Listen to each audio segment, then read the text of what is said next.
Hey everyone, and welcome back for another deep dive with us.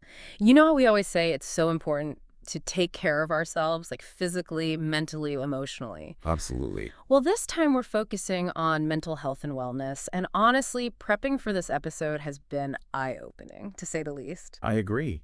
And honestly, even for me, someone who, works in this field, it's been a great reminder of just how much more there is to mental well-being than simply feeling happy. Right. It goes so much deeper than that. And that's actually what we're going to be exploring today. We're taking inspiration from an episode of the Mind Over Matter podcast. And wow, they just dropped some serious knowledge bombs about how crucial mental health is for literally everything else we do in life. It really is foundational. Like they actually pointed out how mental health even impacts our physical health. Did you know that people who are dealing with chronic stress are 3 times more likely to catch a cold? Yeah, that blew my mind too. I mean, we always talk about that mind-body connection, Hmm. but it's easy to think of it as just, this abstract idea. Right. But it's so real. Like physiologically, when we're stressed, our bodies release cortisol. And over time, if that keeps happening, it actually weakens our immune systems. So it's not just about feeling good. It's about literally staying healthy. Exactly. And it makes you realize how important it is to build resilience so we can bounce back from those tough times. Okay, love that analogy. And speaking of tough times, the podcast also went into some of the most common mental health challenges people face, like anxiety and depression, which, let's be real, feels like it's everywhere these days. It's true. Those are really prominent issues. Yeah. And it's so important to understand that these are a lot more than just feeling a bit nervous or a bit sad. Oh, absolutely. Like Mind Over Matter talked about how anxiety can actually mess with your sleep. Oh, really? Yeah, it disrupts the production of melatonin, the sleep hormone. Mm-hmm. So you end up in this cycle where you're anxious, so you can't sleep. And then not sleeping makes you even more anxious. Oh, wow. So it's not just in your head, it's messing with your whole body. And then there's depression, which, like we said, is so much more than just the blues, right? So much more. Mm-hmm. The podcast really emphasized the difference in how long it lasts. Hmm. With depression, it's this persistent sadness that can linger for weeks or even months. And it makes just the simplest things feel impossible. Oh, gosh. They interviewed someone who described it as feeling like they were wading through mud every single day. Oh, wow. Yeah, that's a powerful image. It really makes you realize the weight of it. It does. And that's actually why the podcast was so focused on encouraging people to just talk about it. Just saying it out loud. Yeah, just voicing how you're feeling can be this huge relief. It's like letting some of the air out of an overinflated tire. Exactly. Okay, that makes sense. And then beyond just talking to friends or family, they talked about seeking professional help. Therapy. Yeah, like going to therapy and viewing it as a positive step toward growth rather than a sign of weakness. Because for so long, there's been this stigma around it, right? Right. And they actually had this great analogy. They compared therapy to being like taking your car in for a tune-up, preventative maintenance for your mind. I like that. Yeah. So instead of waiting until something major goes wrong, you're proactively taking care of your mental well-being. So we've talked about how important this all is, how mental health is like this foundation for everything else.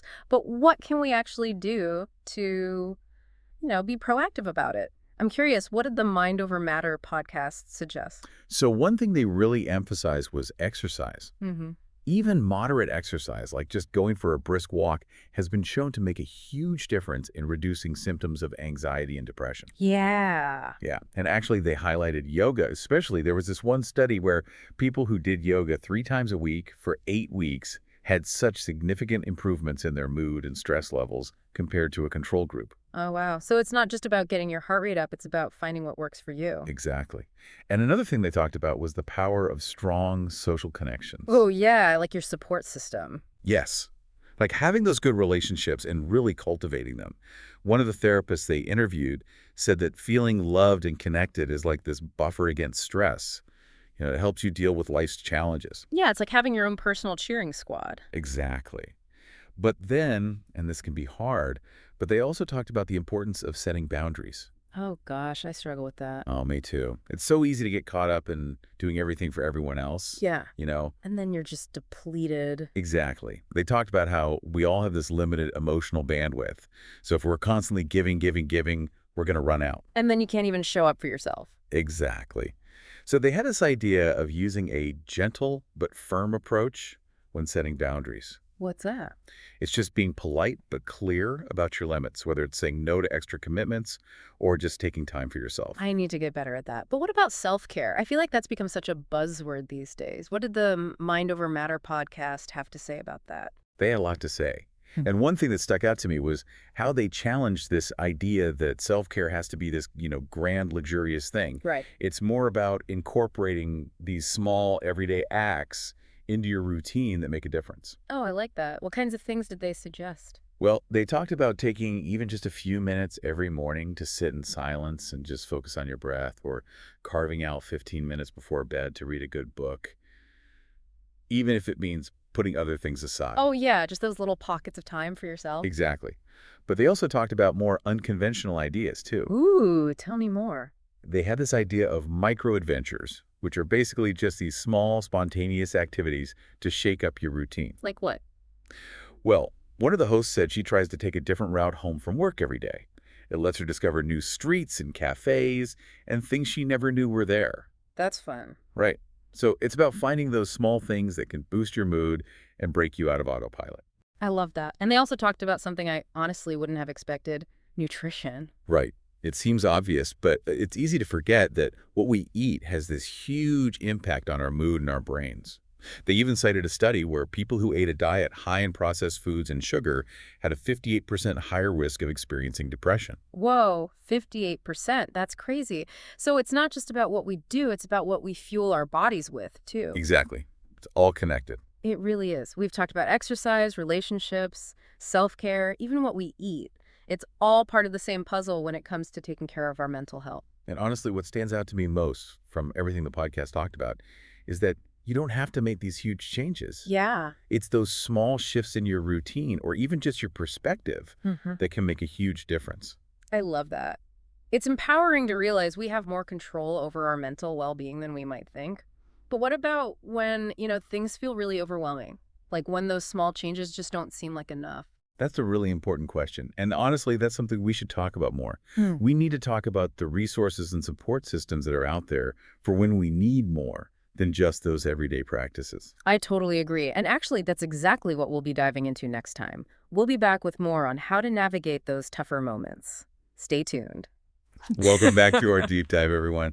It's been really fascinating talking about mental health and wellness, hasn't it? It has. We've talked about so much, from that mind-body connection to how important it is to exercise and take time for ourselves. But as we go into this next part, I think it's so important to remember that, taking care of your mental health is a journey, not a destination, right? Absolutely. It has Yeah. its own ups and downs, just like anything else. And there are going to be times when we need more than just those everyday practices. Right. Like, what do we do when things get really tough? That's why it's so important to have a toolbox full of different resources and strategies, right? Like a support system for your mind. I love that. A support system for your mind. And just like with physical health, sometimes you need to see a professional. The Mind Over Matter podcast really emphasized that therapy is for everyone, not just people who are in crisis. Yeah. It's like having a personal trainer for your mind. They shared a statistic that blew me away. People who go to therapy are 30% more likely to say they're happy and satisfied with their lives. That's huge. And it's important to remember that just like with personal trainers, there are all kinds of different therapists out there. Yeah, so finding the right one for you is key. They actually suggested trying out a few different therapists until you find one who feels like a good fit. It's like trying on shoes, you know? Hmm. You want to find the perfect pair that feels comfortable and supports you. I love that analogy. And then beyond therapy, there are other things you can try too, like support groups or even apps. There are so many apps for mental health these days, but I imagine it's important to be careful about, what information you're taking in online. Absolutely. Mind over matter really cautioned against relying solely on what you find on the internet, especially when it comes to self-diagnosis. Mhm. They were very clear about the importance of talking to qualified professionals. Makes sense. Not everything online is accurate or reliable. And if you're ever unsure about something, you can always talk to your doctor or a healthcare professional. For sure. And, I think it's also really important to talk about the role that our communities play in supporting mental health. Creating a culture of openness and understanding is so crucial. They had this idea of mental health first aid, which I thought was really interesting. Oh, yeah? What's that? It's basically about learning how to support someone who might be struggling. So it's about being able to recognize the signs and know what to do. I love that. It's so important to normalize conversations about mental health, to break down the stigma and create a space where people feel comfortable reaching out for help and supporting each other. Exactly. Mental health is just as important as physical health. They told this really powerful story about a workplace that started offering mental health training for all its employees.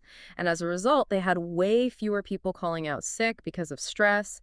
And overall, everyone was just happier. That's amazing. Shows that even small changes can make a huge difference. Yeah, it starts with each of us being mindful of the language we use, Yeah. learning more about mental health, and speaking up to advocate for change. Those are all things that we can do to create a more supportive environment. Absolutely. Now, while we're on the topic of support, what are some practical things that people can do in their own lives to improve their mental well-being? Like, what can we do when we're feeling stressed or overwhelmed? That's such a good question. We all have those days when it feels like our mind is running a marathon. We do. And that's where having those coping mechanisms comes in. It's like Mhm. having a first aid kit for your mind. I love that. A first aid kit for your mind. Okay, so what should we put in it? Well, one thing Mind Over Matter really focused on was mindfulness. It's basically about being present in the moment and observing your thoughts and feelings without judgment. They actually said that just a few minutes of mindful breathing each day can lower your anxiety and help you focus more. I can see how that would be helpful, but isn't it hard to, quiet your mind like that? It can be. They suggested this technique called the body scan, where you bring your attention to different parts of your body and just notice how they feel without judging yourself. It's a great way to kind of ground yourself in the moment and calm those racing thoughts. I like that. And there are a lot of apps that can help you do that too, right? Yeah, tons of apps and guided meditations. And the great thing about mindfulness is that you can actually incorporate it into anything you do, like eating or walking or even just taking a shower. That's cool. It's about bringing that awareness to whatever you're doing. And speaking of awareness, Mind Over Matter also talked a lot about gratitude. Just taking time to appreciate the good things in your life, no matter how small they are, can really shift your perspective. They said that practicing gratitude can actually rewire your brain to focus on the positive. Like training your brain to look for the good instead of getting stuck on the negative. Exactly. And you don't need to do anything fancy. They said you could keep a gratitude journal or just make a point of thinking about a few things you're thankful for each day. That's easy enough. And I think it's important to mention exercise again because Mind Over Matter really emphasized how much it can boost your mood. Oh, for sure. When you exercise, your body releases these chemicals called endorphins, which have mood-boosting and pain-relieving effects. And it's not just about the endorphins. Right. It can also help with stress, improve your sleep, and just make you feel better about yourself overall. They also said that it doesn't have to be, super intense exercise. It's more about finding something you enjoy and that fits into your life. Exactly. They interviewed a marathon runner who said that even on days when she didn't feel like running, she would put on her shoes and just walk for 10 minutes. Yeah. And that was enough to shift her energy and make her feel better. That's a good reminder that sometimes just doing something small is better than doing nothing at all. Now, there's another thing I wanted to bring up that we haven't talked much about yet. Sleep. Mind over matter. Called it the foundation of mental well-being. Ah, yes, sleep. It's so important. It really is the cornerstone of good health, both physical and mental. When you don't get enough sleep, your mood, your concentration, everything suffers. It's like trying to run your car on an empty tank. And they actually said that people who get 7, 8 hours of sleep every night are less likely to have anxiety or depression. Those are some pretty convincing numbers. And they had some good advice for improving your sleep habits, too. Oh, yeah. Like what? Things like going to bed and waking up around the same time each day, creating a relaxing bedtime routine, and avoiding caffeine and alcohol before bed. Yeah, that makes sense. It's about creating an environment that makes it easier to sleep. Now, I'm curious to talk more about nutrition and how it plays a role in mental well-being. We touched on it earlier, but I know Mind Over Matter had some really interesting things to say about how specific nutrients affect our brains. Right. What we eat can make a big difference in how we feel and how well our brains work. It's like giving your brain the right fuel. I remember they had a whole segment on brain foods, and they talk about things like omega-3 fatty acids, B vitamins, and antioxidants. They did. They really emphasized eating a balanced diet with lots of fruits, vegetables, whole grains, and lean protein. Oh, and staying hydrated is super important too. So true. It's so easy to forget to drink enough water. But what about the specific brain foods? What are some examples? Well, Mind Over Matter really raved about fatty fish like salmon and tuna. Ooh, salmon. Yeah, they're packed with those omega-3s, which are amazing for brain health. They can help improve your mood, your memory, and your focus. Those are the good fats, right? Yep, the lovely Yeah. kind. And then there are berries, which are loaded with antioxidants that protect your brain from damage. Okay, those are easy to get on board with. They're delicious. What else? They also talked about nuts and seeds, which are a great source of vitamin E and magnesium. And leafy green vegetables like spinach and kale are really good for you too. They have folate, which is important for cognitive function. I'm sensing a theme here. Fruits, veggies, and whole foods are the way to go. It's like a recipe for a happy brain. You got it. And it's not just about what you eat, but also about what you avoid. Mind Over Matter said to try and limit those processed foods, sugary drinks, and too much caffeine, as they can really mess with your mood and your energy. Okay, so it's all about making those conscious choices to nourish both our body and our mind. Now, I want to touch on something that's become a big topic in recent years, technology and how it affects our mental health. Mind Over Matter had a really interesting discussion about this. Yeah, technology is a double-edged sword. It has its advantages, but it can definitely have a negative impact on our well-being if we're not careful. They talked about how constantly being connected can lead to information overload. And all those comparisons we make on social media. Oh, totally. It can feel like everyone else has these perfect lives, and then you start feeling bad about yourself. Mm. And there's this pressure to be on all the time, which can be exhausting. Right. It can be so draining. And actually, there have been studies that link excessive social media use with anxiety and loneliness. That's so interesting. Yeah, so it's super important to be mindful of how much time you're spending on your devices and to set some healthy boundaries. Like maybe scheduling some digital detox time, right? Exactly. Even just an hour or two a day where you completely disconnect can make a huge difference. They also said be mindful of who you're following online. If there are accounts that make you feel stressed or negative, just unfollow them. Yeah, you can choose what you let into your feed and your mind. And be aware of the things that trigger you. If reading the news or getting into arguments online stresses you out, maybe limit those activities. It's all about protecting your mental space. Okay, so as we start to wrap up this part of our deep dive, I want to emphasize that there is no magic formula for mental well-being. Absolutely. It's not a one-size-fits-all kind of thing. It's about finding what works for you. Exactly.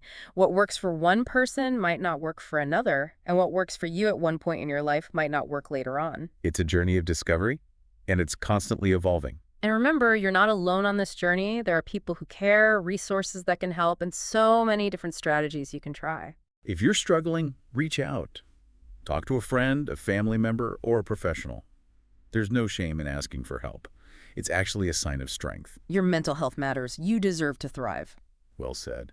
And remember, every little step you take towards taking care of yourself is a step in the right direction. I love that. And speaking of steps in the right direction, we'll be right back with our final segment where we'll be talking about even more tips and strategies to support your mental well-being. Plus, we'll be sharing some inspiring stories from Mind Over Matter about people who have overcome some pretty big challenges. Don't go anywhere. And we are back for our final deep dive segment. We've been talking all about mental health and wellness, and I gotta say, I'm feeling pretty inspired right now. Oh, me too. Yeah. I think this has been one of our most insightful deep dives yet. You know, from understanding that mind-body connection to all those different practices and resources that can help us along the way. Yeah. And as we wrap up, I'm really excited to talk about some more of those tips and empowering stories from Mind Over Matter. They had some amazing guests who have faced some really tough challenges but have come out on the other side. Hearing those stories can be so powerful, right? It's like a reminder that no matter what you're going through, you're not alone. Yeah. And that there's always hope. Exactly. One story that really stood out to me was about this woman who had been struggling with anxiety for years, like seriously debilitating anxiety. Oh, wow. She had tried everything, like therapy, medication, all the self-help books you could imagine, and nothing was working. That must have been so discouraging. It was, but Yeah. then she discovered the power of nature. Nature. Yeah, she started going for walks in the woods every day, and she said it was like this total reset for her mind. Like a breath of fresh air. Literally. The fresh air, the birds singing, the sunshine. She said it all helped to calm her anxiety and get her back to this place of peace. I love that. There's actually a lot of research that shows how being in nature can be therapeutic. Some studies have even shown that it can actually lower your cortisol levels, which is the stress hormone. Wow, so it's like this natural stress reliever. And her story is such a good reminder that sometimes the simplest things can make the biggest difference. It's so true. Now, I know we've already talked about self-care, but I think it's worth bringing up again because the Mind Over Matter podcast really emphasized that it's about more than just, you know, bubble baths and face masks. It's about really taking care of yourself. Exactly. It's about making a conscious effort to prioritize your mental, emotional, and physical well-being. They actually called it radical self-care, which I thought was so interesting. Oh, I like that. Yeah, it's about going deeper than those surface-level activities and figuring out what truly nourishes you, what makes you feel whole and replenished. They shared this quote from a therapist. She said, "Self-care is not selfish. It's an act of self-preservation." That's a great quote. Because it's true. If you don't take care of yourself, you can't take care of anyone else. Exactly. And, self-care looks different for everyone. What works for one person might not work for another. Right. They gave the example of introverts and extroverts. Like an introvert might find solo activities like reading or being in nature really rejuvenating, while an extrovert might feel more energized by spending time with friends or going to social events. That makes sense. It's all about finding what feels good for you. Yeah, what brings you joy and makes you feel recharged. And while we're talking about connecting with yourself, it's also super important to nurture those relationships with other people. Oh, absolutely. Human connection is so vital for our well-being. We need to feel a sense of belonging. Right. They actually interviewed a social psychologist who said that having those close relationships is just as important for our health as exercise and a healthy diet. Wow, that's a big deal. But it makes sense. We're social creatures, right? We need to feel connected to others. We do. Mm. And it's not just about having a ton of friends, it's about the quality of those relationships. Yeah, it's about having people you can trust, people who you can be yourself around. And the podcast actually shared a tip for strengthening those relationships. Really? What's that? They called it intentional presence. And it's basically about like really being present when you're with someone.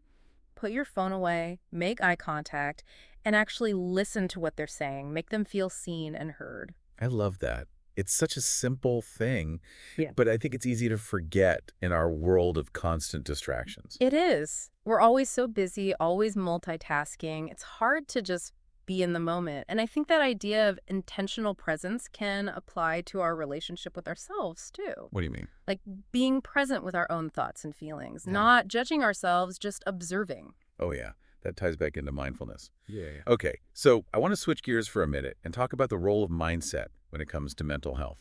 Mindset. Yeah, it's fascinating how our thoughts can affect how we feel and how we act. Mind Over Matter actually did a whole episode about this, right? They did. And they talked about how our thoughts basically create our reality.